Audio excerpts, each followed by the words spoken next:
Hello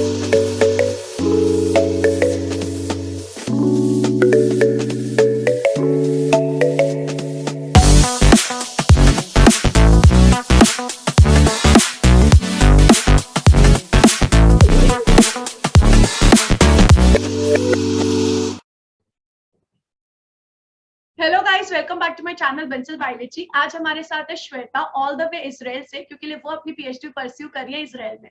so first of all Shweta, thank you so much for joining with us. And first of all I would like to ask you कि please introduce कीजिए अपने आप को, कि आप अभी कहाँ हैं, क्या कर रही हैं, please. Okay, hi everyone. I'm Shweta. I'm pursuing my second year of PhD in Israel from Ben Gurion University. And my research topic is cancer, and I'm majorly working on a mitochondrial protein in cancer and how it's affecting the cancer and tumor growth and stuff like that. As well as like apart from that, my lab is also working for very long on a protein called VDAC1, and I'm working on a protein called MABs, which is a mitochondrial protein, and how they are affecting cancer growth or malignancies and stuff. So that's what I'm doing. Okay, so first of all, Shweta, I would like to ask you that why did you choose Israel? What was the reason behind that? Okay, the reason is as simple as possible. It's like, as we all know, Israel is good in their research field and academia and stuff, like research and all. So my major perspective was not country-based. It was based on like how good the research is. And if a university's research is good, or if a professor's research is good, then it's good for you. So based on my interest was always in cancer.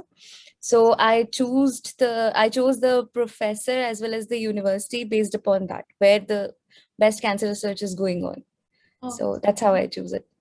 So first of all, I would ask you regarding the procedure, that what was the application procedure? How did it started? And you can elaborate it. Okay. Firstly, when you go around and search the professors according to your interest, and if you're fixed on a country, so you go by universities, like which are the good universities, and from that you trace down which are the professors who are working in your interest field. So I traced out few professors who are working on cancer and what are their topics. Like if somebody's topic is not resonating with you or with your interest, then just don't go for it. And if somebody's topic is good, then go for it. So that's how I tracked down to my professor, Dr. Varda Sushan Barmas. So I tracked down her and I tracked down her work, how she is working, on which topic she is working, and what's the impact of it. Majorly, what matters is how it is impacting to the society, or is there any industrial impact is there or not. So based upon that, search the professors, and then there are two ways. Like either you can directly contact the professor. If their mail IDs are available, then you can directly contact to the professors and write a SOP, tell them about your interest, and then wait for the reply. Or else some universities, like in Germany or something, like they prefer like you do registration for your PhD application via the university, like via the university link, not directly to the professors. So it depends on the universities as well as the professors, how they prefer. So go check first that and then apply for it. Okay. So next question will be, if you are getting selected, then what are the documents you have to submit? Okay. Few countries and few universities ask for English exams, like proficiency test, English proficiency test. But in my case, that was not the scenario, because I directly contacted to the professor. And if you are professor's choice, like professor is agreeing to take you in, then maybe you will not need that English proficiency test, and you just need to go to the university portal and do the registration stuff, PhD registration stuff. And after that, professor will also take an interview. Like this is the way I'm talking about how I did, like professor's choice. If you go by university application stuff, then it's first you will apply to the university portal and then to the professor, and then the interview comes in. So that's how goes on. Like, and the documents which you asked what I need to submit, if they are asking for English proficiency test, then that document you need to give. You need to give your transcripts and everything, migration, character, all the college documents which you have, that you need to give. And the foremost thing, if you contact to a professor, is what is your research idea? Like, why you are approaching to that person, and what you can give to them, and how it is profitable for both the ways. Like, you need to talk into their language, kind Yeah, of stuff. That's obviously. it. So Yeah. can I ask you, Shweta, that how you became the professor's choice? Like, Okay. what kind of mail you have written or SOP you have given that you have become the professor's choice? It's like professor's choice is simpler word, like, which like differentiates from the university application stuff. So, like, it's nothing like that is the thing, but it's like many people are applying to the professors, and they some professors do read, some professors don't read. Okay. So I what I've experienced is, like, if you write 20-30 mails, then 10 will reply. Okay. So based upon that, you need to see, like, how, maybe if you are interested in a lab, try to contact the people from the lab also, Okay. like, to understand how the professor is and everything. You can take the use of LinkedIn, which Okay. works. Uh-huh. Use of LinkedIn also you can try. And the second thing is this, like, in what I wrote, it's like, my master thesis was on radiation. Okay. Was on radiation, on mice work, and my professor is also working on mice, but she is not working in radiation, but on mitochondrial protein in case of cancer. So I somehow interlinked between these two, and told her, like, this is my idea. I have worked in animal studies and cell culture and everything, and this is my idea of prevailing it. So would you be interested, like, to take an interview or something like that, Uh-huh. and write your full research idea, like, not completely, like, don't give them your ideas. It's just like, write a paragraph for what you want to do, and Okay. how it is linking with what you have done until now. So basically, can you tell in short that what we have to write in the email? Okay, in the email, just introduce yourself, what you have done, like, what you are, masters or MTech or MSc, that, and attach your CV. And in that, write one paragraph or maybe one and a half, like, what you have, what is your interest field, what you have done in your master's thesis work or bachelor thesis work, Okay. what you have done, and how, and that's how you are connecting to their research.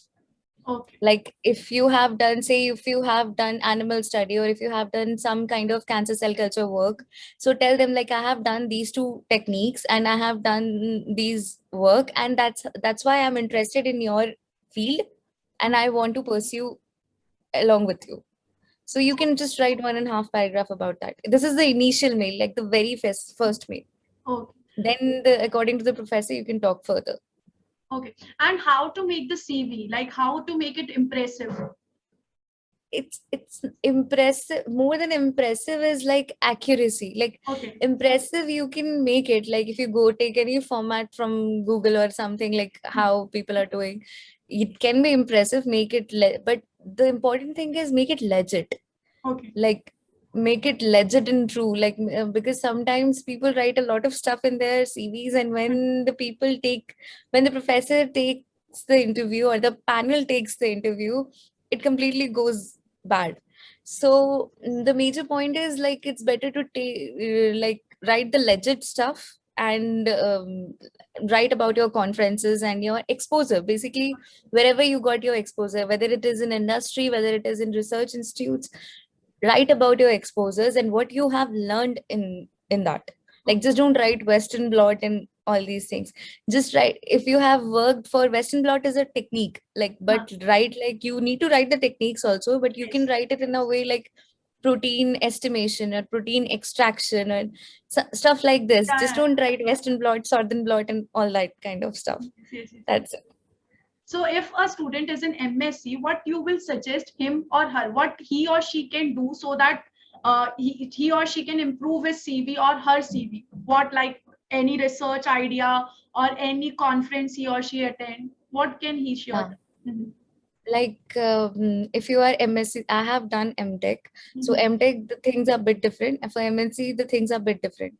Mhm. So if you have done MSc, then you must have attended some conferences or something. Like if not, there is also no problem. If not, you can attend any virtual conferences these days. You can attend those conferences and mention it to your CV. And like don't go along with the stigma in India. Like, if you are working for some time before your PhD and then starting your PhD, it's a big of a deal or it's a drop. It's not a drop. I Okay. will suggest after your MSc, take as much exposure and experience you can. Like do some job, or if you're applying for outside, inside India, there is exams which she can tell you better. But the thing is, for outside, it's better if you take exposure and do some work and then put that into the CV and then apply. That's Okay. better. Okay. So next thing I would like to ask you that did you get any kind of scholarship or anything? Yep. Yeah. Like all the universities outside, mostly, Uh-huh. mostly they give certain scholarships. Okay. Like they give according to the economy of that country, or according to the research economy of that country, they give scholarship, and that scholarships is actually good. Like in as compared to India, it's actually good. And I won't say it's like too much in everything. It's like, it is subtle and it's good. So Yes. they give the scholarship. Okay, so you have to give any examination like in India we have to give CSIR. So do you have to give any examination or not? No, at such to enter, you don't need to give any examination. Okay. Yeah, just the interview and stuff, like 3, 4 rounds of interview. Like few professors take 3 rounds of interviews, whole panel sits. So that you need to surpass rather than the writing exam. And after coming over here, like for first year, you will do certain courses, and after those courses, you need to give the exam. So that kind of stuff is there. Not for entry, there is no exam as such. So Shweta, can you tell us what kind of questions are asked in the interview? Okay. Just random Interview. ones, if you Okay. It's remember. Yeah, I do remember. Actually, it majorly depends again on the professor. Like some professors prefer like you read a research topic and you read a research paper, and then he may ask you upon that, and he may ask you upon your ideas on that research and how you can forward it. Or Okay. some professors do, like mine, she asked me about my previous work Mhm. and how I did, what I did, and like what was the outcome of it, and what I think I can do in cancer because of my past experiences. This is what my professor asked. But Okay. some professors are giving work, like giving a project and checking the person on that project. So it varies from professor to professor. So you had a virtual interview only, right, from Yep. India? Yeah, Okay. yeah. And another point is what is the cost of living in Israel? Okay, cost of living in Israel is quite high. That I can say, like it's a quite costly country because of its location and everything. It's quite costly. Europe will be made we can be cheaper. I can say that. But yeah, it's the cost of living is like, I won't say it's very bare minimum or something. It's like higher. It's more, But you not get less. stipend or scholarship so you can manage to. Yeah. You Like don't. your scholarship is adequate for it. Like it's you can do according to Indian currency, or like the different currency difference. Uh-huh. You can do savings also, but in Indian currency, not in Israel currency. So Okay. you can do the savings part also, I can say, but it's not too much. You don't It's need to do adequate. any part-time job or No, something. no, no. You don't need to do any part-time job or something. But if you want to do something, you can try. It's nowhere stigma, but not required as You such. get that much time for doing a part-time job. Personally, I don't get it. I don't get it because it's like the working hours are fine. The work, like the professors are not like on your head or Mhm. something. But the work itself, because outside the PhD is like for 4 years, 4 years and a half, and 5, it's like very short and compact time. So you need to finish your entire project within that period of time. So you itself will not go around and try to do something else. It's So very there is compact. a fixed timing for your work or it's flexible? It's flexible. It's flexible. Whenever you want to come, you can come. Whenever you want to go, you can go. And some professors prefer it to be morning work. Like morning, they want to see you and meet you and do the work. And some professors don't bother about all that. Okay. So it's like from Monday to Sunday you have to work, or totally dependent upon you? like, yeah, actually over here, Friday and Saturday is weekend and Sunday is working. So Okay. it's like Sunday to Thursday it's working, and you have to work in that period of time, obviously experiments and everything. And if you have some like computational work or something like that, you can work in weekends if you're free. So the major problem over here is like in weekends everything is closed. This country is a highly religious country. It's not, they are not Muslim, they are Jewish. So Okay. it's like Jewish country, so the everything is closed in the weekend. So Okay. either you work or rest. So you basically rest or do computational work or whatever you have. Yeah. That's So true. we can say 5 days working and 2 days it's dependent on you, whatever you want to do. It's your choice. But it's great, 5 days working, it's great. Yeah. So next thing is, can you compare or India and Israel's PhD, if you can, anything? Yeah, I can compare. I can compare, say, the demerit and merit both. Okay. The merit is in India, it gets extended unnecessarily. Like, first year, nobody bothers, neither the student nor the professor bothers, like, you are coming for PhD or something. They don't bother. And over here, since from the very first day, they will be like, start it. And, it's like a jamming starts, and it's accelerated, quite accelerated. And that's why it gets finished 4.5 or 4 or 5. So it's the best part out of it, because in India it can extend it up till 6 and 7, and that's the major reason I came out. Okay. I hope I finish in 5. But yeah, that's the major reason I came out from India, PhD. So these are the merits and merit of it. And demerit is like, obviously it's personal demerit. You are away from your family and everything. And though the new experience will be there, sometimes you can feel alone too. Obviously. Yeah. So can you tell me more about the benefits of doing PhD from abroad? Anything else?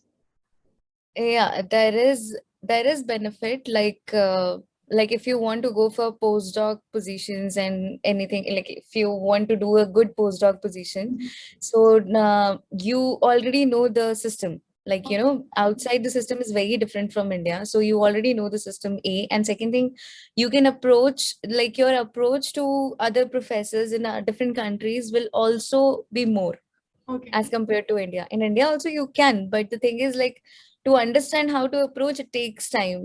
From over here, it's a bit easy, and the professors are also helping. Like, if they know somebody and you are interested in somebody's topic, they help for your postdoc positions also. Like they give a good recommendation and stuff like that. Depends on the repo, on your repo with them. But yeah, it helps. So, but the guide is like supportive. Yeah, guide is supportive until you give the data. Until you give.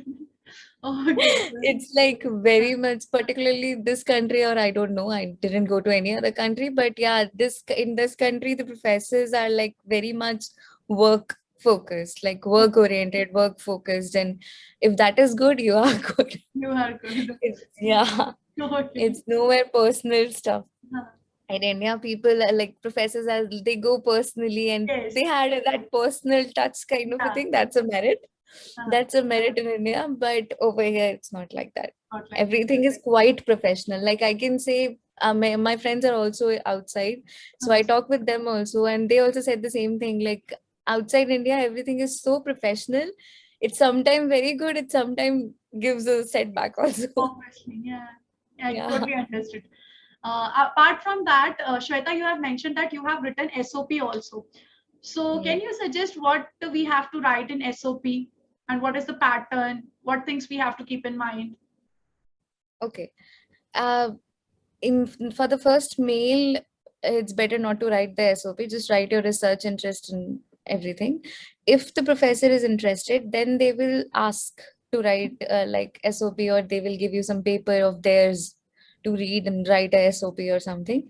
Okay. So when you are writing the SOP, just don't write what you read in the paper. Like majorly, just don't write that thing. It's like write what you understood and write what's your conclusion and how you think that this work can be exceeded.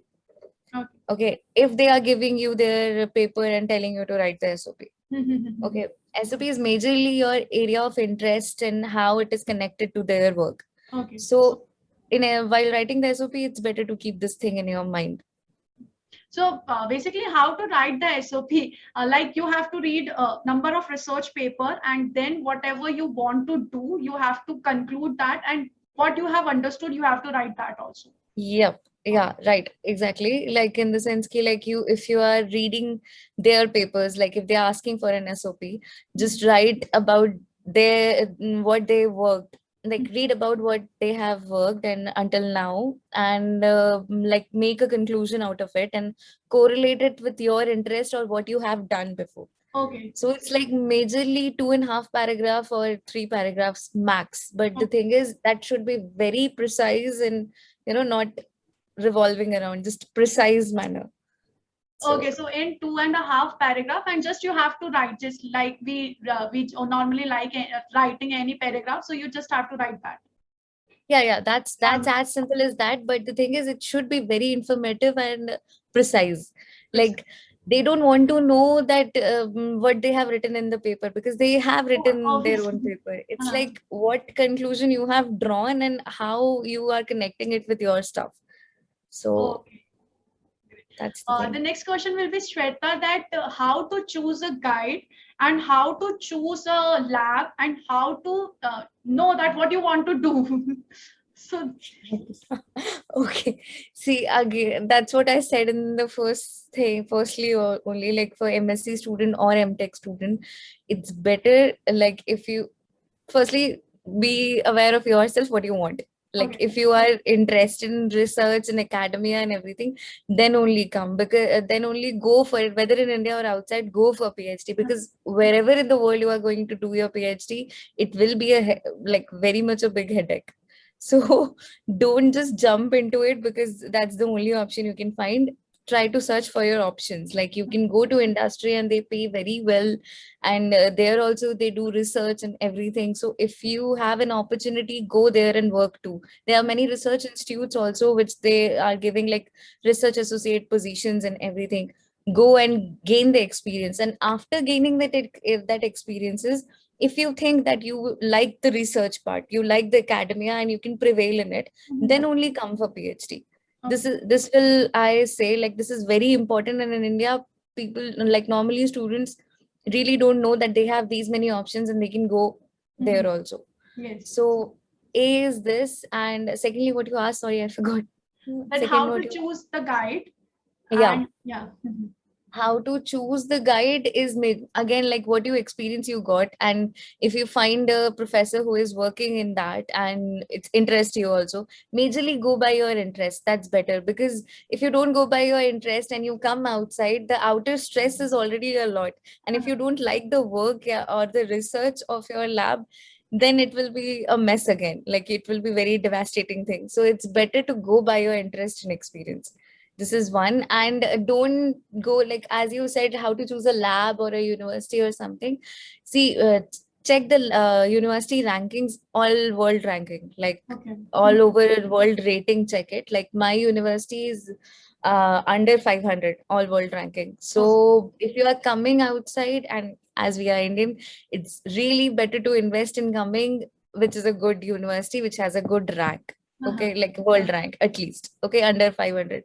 That's one thing. And second thing is this, like don't get glamorized by the labs portal and everything. Like many times the labs are big and the professor is big, but the working method in the lab is very bad. Like you cannot do it. It's like hierarchy systems and anything.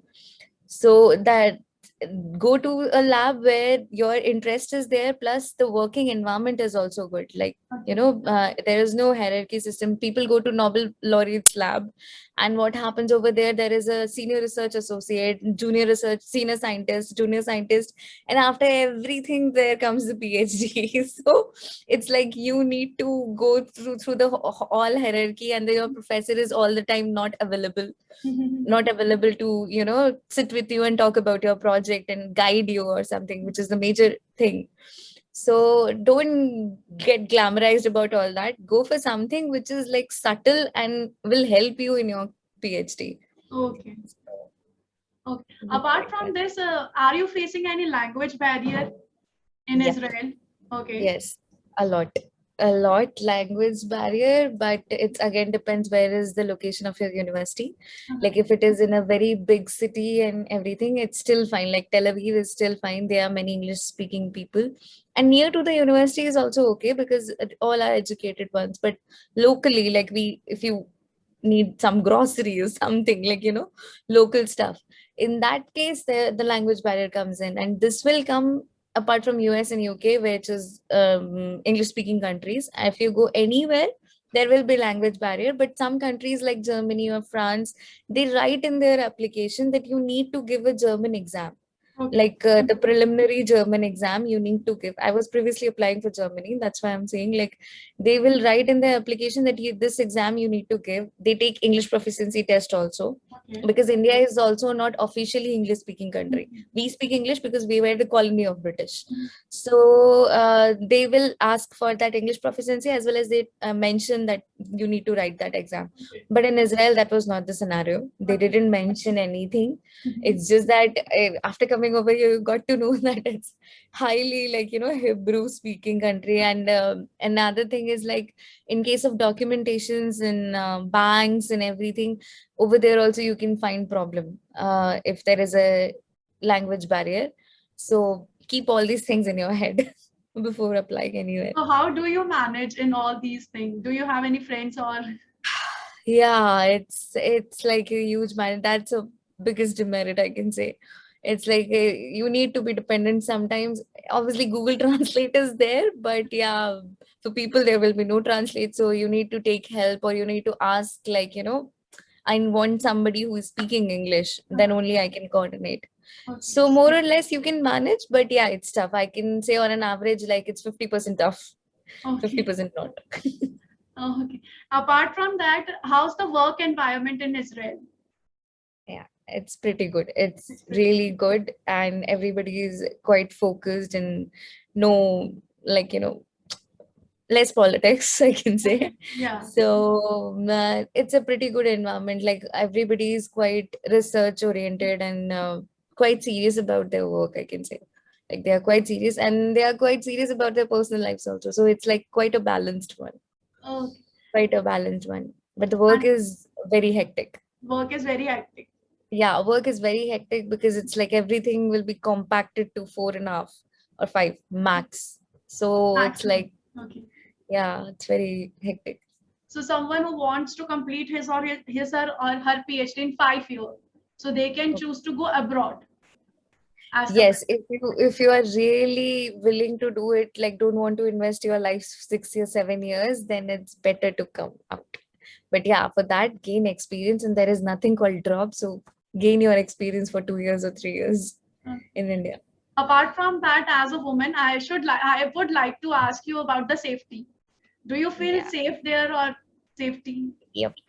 Only demerit, as I said, is language barrier, but the safety is way better than India. And particularly, I'm from Delhi.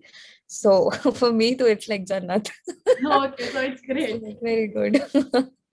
So Shweta, thank you so much for joining with us in this session. I hope this video will be helpful for all the students, and they will gain a lot of knowledge from this video. Thank you so much, Shweta, for taking out time for Untitled Biology. Thank you. Bye-bye. Bye-bye.